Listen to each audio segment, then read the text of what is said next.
Buenas noches, mi nombre es Natalia Cataño Cataño, pertenecemos a la clase de Física 3 con el profesor Marlon Puya de la institución universitaria Pascual Bravo. Buenas noches, mi nombre es Anderson Otálvaro. Mi nombre es Cristian Andrés Orozco. Y mi nombre es Fernando Gallo. Y a continuación les vamos a hablar acerca de la cristalización de rayos X para la caracterización de materiales. Para comenzar vamos a hablar de la cristalografía. Es importante saber que la cristalografía es la ciencia que estudia la forma y estudia las propiedades de las sustancias de los cristales. También en la cristalografía se estudia las estructuras internas de los cristales. Se estudian las posiciones de los átomos, también en todos los cristales, y los modos en los que están unidos estos átomos. A continuación vamos a ver una imagen de estos sistemas cristalinos y en qué formas están agrupados.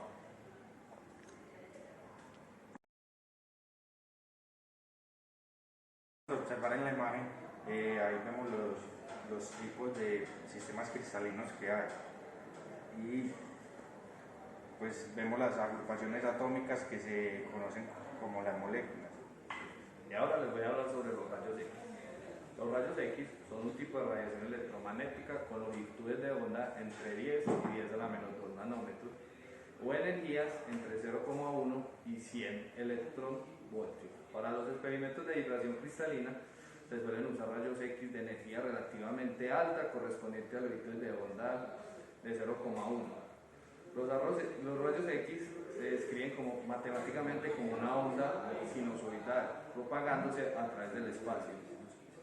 De acuerdo a lo que ya mis compañeros nos contaron, entonces podemos decir que los rayos X consisten en la parte interna de un objeto y la cristalización de mostrarnos la estructura de un objeto. Al unir ambas partes, entonces cuando hablamos de cristalización de rayos X para la caracterización de materiales, podemos decir que es una técnica en donde a través de ondas electromagnéticas podemos determinar las propiedades internas de un material. ¿En qué consiste esta técnica? Consiste en hacer pasar haz de rayos X a través de una sustancia, de un material que vamos a tomar como objeto de estudio. Y por difracción da lugar a un patrón de intensidades que pueden interpretarse según la ubicación de los átomos del cristal aplicando la ley de Brown. ¿Qué es la ley de Brown? Se preguntarán, ¿qué es la ley de Brown o para qué nos sirve en todo esto que hemos mencionado? Listo, la ley de Brown es la cual nos permite realizar lo que son el estudio de las direcciones de los difractores de luz o la difracción de luz por el rayos X producida directamente en el cristal. Mediante esto o con ello podemos realizar una deducción de modo gráfica o de modo intuitiva. Teniendo claro esto, para la ley de Brown se necesitan dos métodos muy fundamentales, que serían los índices de Miller y la red recíproca. Teniendo en cuenta estos dos métodos, vamos a hablar de ellos. Los métodos de Miller. Los métodos de Miller, ¿para qué nos sirve o por qué va unido en esto? Listo, los métodos de Miller son los cuales nos van a ayudar a saber la dirección del vector perpendicular en el plano reflejado como tal. Puede ser un plano imaginario o puede ser un plano directamente utilizando una de las máquinas para el estudio de estas. La red recíproca. Listo, hablamos ya de los Miller, pero el índice de Miller necesita algo muy importante que son las redes recíprocas. ¿Para qué ayuda la red recíproca o por qué estos dos están unidos? Directamente esta le ayuda a presentar lo que es mediante la transición de Fourier. La transición de Fourier juega un papel muy importante en estos dos métodos, ya que es la cual realiza matemáticamente un cambio de lo que es de las señales de los dominios del tiempo y la frecuencia de la dirección. Teniendo en cuenta esto, vamos a hablar directamente de la geometría de las direcciones o los métodos como tal que tenemos para los rayos X. Teniendo en cuenta esto, vamos a hablar de tres métodos muy importantes, los cuales nos va a ayudar a calcular las direcciones de los haz de rayos X. Los métodos de difracción. Los métodos de difracción, en este caso podemos hablar tres principales de ellos, los cuales son muy importantes en todo el ámbito para saber las propiedades y las características de los materiales. Uno principal de ellos sería lo que es el método de Lowell, el otro sería el método de la rotación y por último tendríamos lo que es el método del polvo o pulverización. ¿En qué consisten estos métodos? Vamos a hablar cada uno de ellos. Primero hablemos del método de Lowell. El método de Lowell trata directamente de hacer que un haz de luz fije directamente en el cristal en estado sólido y este realiza lo que es una reflexión como tal. Mediante esta reflexión se van a salir constantemente las longitudes del material o del cristal que se está revisando o analizando en este caso. Teniendo en cuenta esto, se da el haz continuamente. ¿Para qué? Para llevar a cabo lo que es un cumplimiento de la ley de Bragg.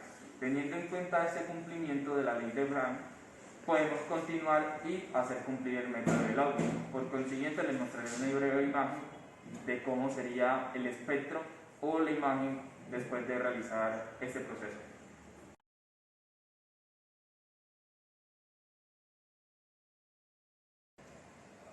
Listo, después de ver la imagen, es un proceso muy sencillo, el cual se ve unas líneas que pivotean directamente en unos puntos. Es muy fácil de detallar y muy fácil de leer, porque es uno de los principales los cuales se vienen utilizando para el estudio de la cristalización. A pesar de tener un gran recorrido, el método de Lowell no es muy eficaz en el momento de determinar características de los materiales o propiedades de estos. ¿Por qué razón? Porque la reflexión o la radiación de esta es muy débil. Por parte del método de la rotación, el método de la rotación consiste directamente en tener lo que es un material o el cristal como tal en constante rotación a una velocidad constante, reflejándose directamente a él un haz de luz de rayos X. Teniendo en cuenta esto, mediante la rotación a velocidad constante se toma cada uno de los puntos con el haz de luz de rayos X, teniendo lo que es con mayor exactitud las características y las propiedades del material y teniendo en sí también una mayor reflexión y radiación como tal de estos vectores perpendiculares que nos puede mostrar directamente el método. A continuación les mostraré una breve imagen acerca de cómo sería la proyección o el resultado después de realizar el método de la rotación.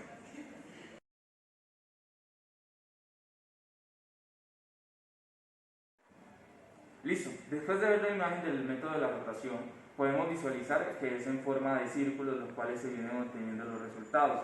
Teniendo en cuenta esto, podemos definir que el método de la rotación tiene diferentes métodos por la parte del análisis y el estudio de este, teniendo el más sencillo o el más estándar que es básicamente en un cilindro. Se mete lo que es el cristal en un cilindro, da lo que es el haz de rayos X y se presenta en todos los diferentes puntos para tomar la reflexión del material. En algunos casos también se tiene lo que es, como en la imagen, lo que es el método de percepción, el cual visualizaron anteriormente, que es en forma en forma de un cono. Mencionando los dos temas anteriores o los dos métodos anteriores, por último tenemos lo que es el método de la pulverización o método del polvo cristalino. Como da su título a conocer, el método del polvo se caracteriza principalmente de tomar lo que es una muestra de cristal y colocarla en polvo. Teniendo en cuenta esto, se riega por una red recíproca, la cual nos da lo que es la facilidad de tener lo que es una mayor difracción en geometrías iguales y teniendo en cuenta esto tenemos lo que son unas refracciones de igual manera. Estas se ven denotadas en forma de círculos para cada una de sus difracciones. Este método es mayormente utilizado para casos cuando la cristalización realizada o el análisis de la cristalización no da correctamente un ejemplar de monocromáticos, los cuales faciliten el estudio en estado sólido de tanto el método de Lowell como el método de la rotación. Se implementa el método directamente de la pulverización. Les voy a mostrar una breve imagen de cómo sería este método o cómo se vería reflejado en un parámetro o en la imagen resultante y verán en forma de círculo cada una de sus reflexiones.